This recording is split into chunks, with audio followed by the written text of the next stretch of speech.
feeling. It's alright, this happened once before. Happy New Year, and welcome to This Happened Once Before, a conversation between generational Phish fans. I'm your host, Bill, and this week I'll connect with myself. This week I'll take a few minutes to reflect on my 30th anniversary of seeing the band, share some thoughts on that experience, and then walk a little bit through my first show. I would be remiss not to mention the historical events that took place on New Year's Eve at Madison Square Garden. What an incredible experience for those in attendance or at home celebrating from their couch. I'll have a special Gamehenge episode next week on the podcast. But before the magic of this past New Year's Eve, I had my first experience that would lead to 30 years of fandom. On a cold December 29th, 1993 at Haven Veterans Memorial Coliseum, I had no idea my life was about to change. And that's what I'll talk about on this week's episode of This Happened Once Before. I will share my thoughts on Bobby's show suggestion before next week's episode. In last week's episode, Oliver recommended the July 11th, 2023 show from Huntsville, Alabama. A great way to start the summer with a blaze-on Martian Monster combo that gets the hot Alabama crowd moving. That energy moves throughout the first set, culminating in the father-son favorite, You Enjoy Myself and Say It To Me Santos. A summer favorite, 2001, kicks off the second set and heads into a 15-minute Down With Disease. And throughout Down With Disease into Twist, you could really hear some amazing playing from Mike. Getting the debut of Oblivion later on in the set, which has grown into a crowd favorite, and then closing it out with a great Chalk Dust Torture. A 5-song encore filled with old classics like Fuck Your Face and Iculus, Beat Stick with Japanese lyrics, and a Character Zero closing that gives a nod to all the doctors in attendance. The show was a forbearing of the Summer of Fun 2023 turned out to be. Thank you to Oliver for this show suggestion. I couldn't imagine the euphoric feeling he had after meeting Trey and heading into the summer kickoff show. Maybe Oliver is the good luck charm that got us all a great summer tour. Enjoy this week's episode as I talk with myself about my first Phish show on 12/29/93 from the New Haven Veterans Memorial Coliseum on This Happened Once Before. Thanks for listening. If you'd like to be a guest on an upcoming episode or recommend a show for a future podcast, contact me at This Happened Once Before podcast on Facebook, at THOB podcast on Instagram, or at happenedoncebefore@gmail.com. Thanks for listening, and I hope this happens once again. It's alright, this happened once before. Phone rang at my parents' house. I had no idea everything would be different after that. A friend called to let me know someone had gotten sick and to see if I'd be interested in seeing the band Phish, who was playing in New Haven that night. Not being familiar with the music and with the brutal weather, I passed. Unwilling to accept that, he persisted until I agreed. That'd be the last time someone would have to convince me to see Phish. I connected with the folks who I attended that show with to see what memories stood out to them 30 years later. We shared similar memories of the brutal cold and snow, the torturous drive, and of course, the music. This show would be the first for 3 of the 4 of us, with the others' experience being a short set of the band at that past summer's Horde tour. The New Haven Veterans Memorial Coliseum was built in 1972, and it already felt like a relic in 1993. This would be the first of only 3 times the band would play there. Having attended each one, they certainly delivered on those nights.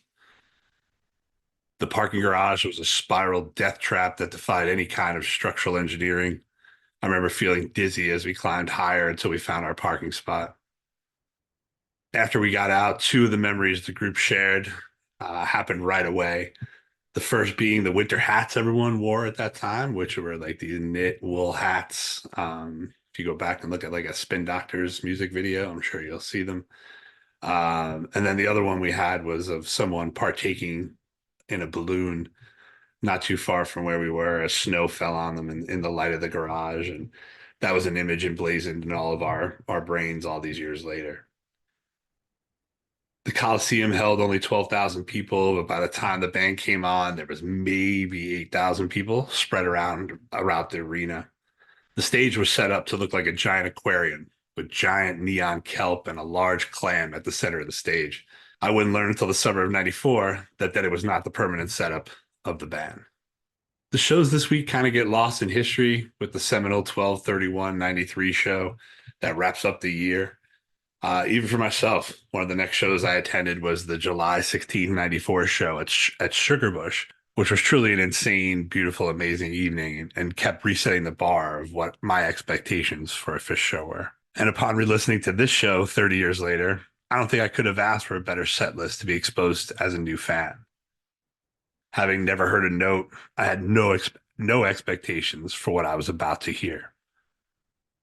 Their humor and musicianship are on display, and if you weren't going to like Phish, I feel like this is the perfect litmus test for them in 1993. So with no cell phones available to look back at that night, I'll use the old synapses available and other people's memories to talk about Phish on 12/29/93 at the New Haven Veterans Memorial Coliseum.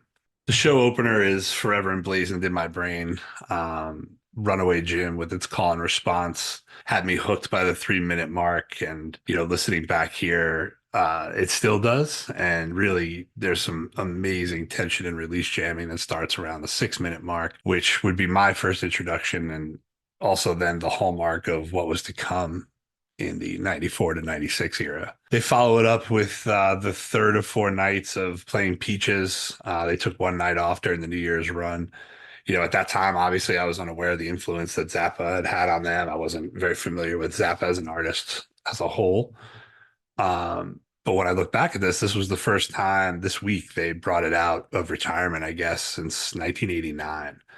So, this was something, an homage to him and his passing that they felt strongly enough to take out three of the four nights that week. Going into a foam that was my introduction into the chaotic fall apart style of Phish. I was unsure of what was written musically versus jamming, four-headed monster type stuff there that I had never heard before. And also my first, real inclination into the serious music with funny musicians. That is really the ethos of the band. Now, when the person who invited me to the show, told me that, they improvise, they jam, like the Dead. So when the next song started and I heard the lyrics, I really, really thought that they were making it up in real time. And this was I thought my peek into their sense of humor, and it is. But when, they play Glide and the weather that was really difficult to maneuver and getting worse as the concert went on. The arena was filling up more than I think, than the 8,000 initially that were there when the band went on. And those lyrics, those simple and straightforward resonated heavily after the drive we had in and the drive we knew we had home. And then, they do a Simpsons vocals out, which I totally floored me at the time, not knowing that these were things that they did throughout their music. So my connection to them right away grew stronger when I knew they liked The Simpsons too. So that helped. Into one of the best transitions that I remember having on tape, but the glide into Divided Sky almost feels like they're resetting the show in a way, being like, okay, everybody's here now. Let's kick into this and we're gonna go. I've always loved the way that transitions into Divided Sky. And at the time, trying to remember, I just remember thinking this incredible piece of music, that I'm hearing for the first time live, and listening back now, 30 years later, hearing it's really tight. This is a 1993 Divided Sky where they just sound on point, happy to be there, always playing strong in Connecticut. So this was an incredible piece of music, a really great version of Divided Sky. And then the first, really 30 years later is Wilson. So this Wilson, there's no chanting. We do get some heavy breathing, snorting, which I do think is unique to this show in the beginning.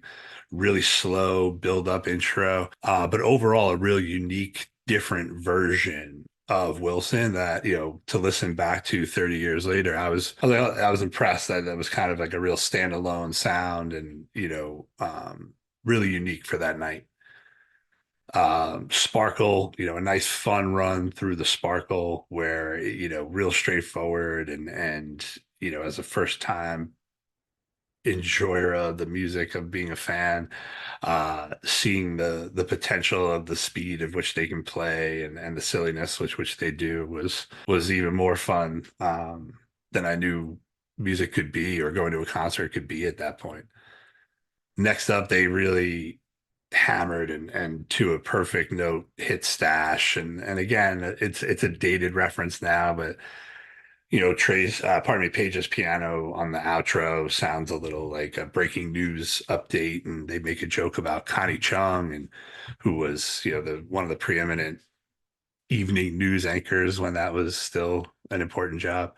Um, so that was kind of funny to hear this many years later. But the Stash itself was really well played. And then the ending of the first set ends with a squirming coil that was, to this day, I remember knocking me on my ass, with what was going to be this rock and roll piano that I was getting introduced to. And, you know, I just remember Page being on the stage all alone and really just playing this beautiful music that out there all by himself, and everybody just seemed really intently focused on him. And the harmonies on the got away part that have still got me hooked all these years later, just still sounds amazing to my ears. The second set starts with a fun raging maze, really indicative of that time period. Not necessarily as crazy as the ones as we get into 94 and 95, but it's definitely of that ilk and in the vein of going in that direction.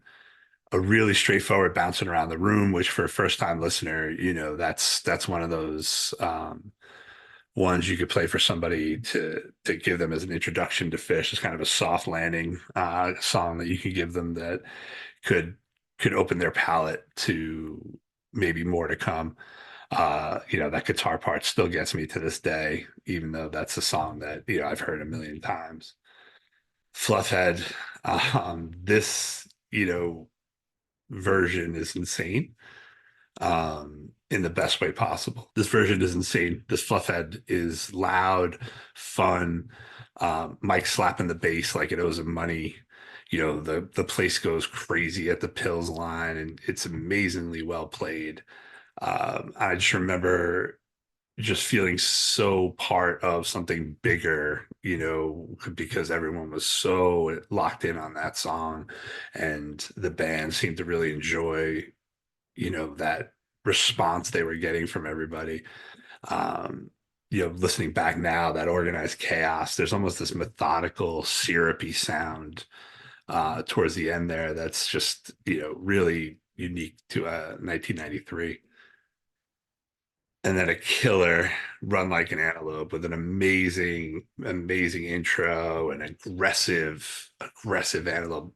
Different, unique version, much like Wilson, where it's not the version you're expecting, or even the structure that you're expecting to hear. Now it's almost like a one-off individual version of that song, if that makes any sense. So the second song of the night that I thought that they were making up in real time, Contact, comes on. One of the memories I think I have, was of these lights that look like wheels, going around the arena. Um, but again, another one where I thought, okay, but after the insanity of Fluffhead and Run Like an Antelope, this song telling me like, all right, tires are the things on the car. You got to go home. I figured we were wrapping things up. And I thought they were totally making it up on the spot again. Then we get into, one of that litmus test songs. I'm sure we've had a bunch up to this point, but this one is truly a litmus test for Phish, is the big black furry creatures from Mars. Just really intense, just a lot of fun. And it segues nicely into one of the better covers that they do, and not enough anymore, but Walk Away by James Gang. Page sounds awesome, they sound awesome. It's just a really high energy cover that goes into something that doesn't stand up well on tape or even in time, which was the Big Ball Jam. they retired that in '94. It didn't make it, barely another year past here. And, it was a fantastic idea by the band to, again, bridge that gap between them and the crowd, with the instruments following, a giant ball going around the audience. But, listening back on tape, it doesn't stand up necessarily some, monumental you want to listen to. Unlike the next part where they go into with a no introduction necessary other than the hold your head up intro into Fishman. Sounds like coming back from getting getting his haircut after, my assumption is, the photo shoot they did for Hoist out in LA. But the If I Only Had a Brain, which, sadly was the third to last time they've ever done, or he's ever done that cover, which used to be in heavy rotation with the band, was really interesting to hear, because at this point, this was only the second song I was familiar with, other than the little intro of the Simpsons theme song. But Walk Away, and then I hear this version of If I Only Had a Brain, into the next song that I had a little bit of familiar with, and again, only because of the Simpsons, was Sweet Adeline. And that's from the Homer's Barbershop Quartet, the Baby on Board episode. They sing that, I believe, on the rooftop of Moe's. And then into one of those songs when, you're young, and in 1993, and you hear a line like, "Can I live while I'm young?" That really resonates, and that wraps up the second set. And the encore is pretty straightforward for the time. Nellie Kane, which was, the bluegrass that they had, started working into the show, into their repertoire, shows up a little bit here in the encore. And then Cavern, which gives me some of the best life advice you can get for the rest of your life there, telling you to take care of your shoes. So that wraps up the show. But this experience of going back and listening to this 30 years later was really fun. Not just listening to the show, but connecting with the folks I went with was a great experience. Our collective memories stood up on the Fluffhead, Antelope, Walk Away, and Stash, and they still sounded great all these years later. But talking Phish, that's why I started this podcast 30 years later. Talking Phish is fun. The music is fun. We're an incredibly lucky fan base whose band continues to show us that you don't have to be young to have fun. I might not be able to sing Can't This Wait Till I'm Old, Can I Live While I'm Young with the same angst I could 30 years ago, but it's good to know buried in there is still an antelope who wants to run out of control. So I'd recommend the show for anybody looking to complete the 1993 run, or if you wanted a nice sampler of what Phish could be on any given night in 1993. This one's definitely worth a listen, and I'm really happy it was my first show. So thanks for listening to this episode, and we'll see you next week. My only breath that I have breathed since I was 10. I hope this happens once again. Thanks for listening.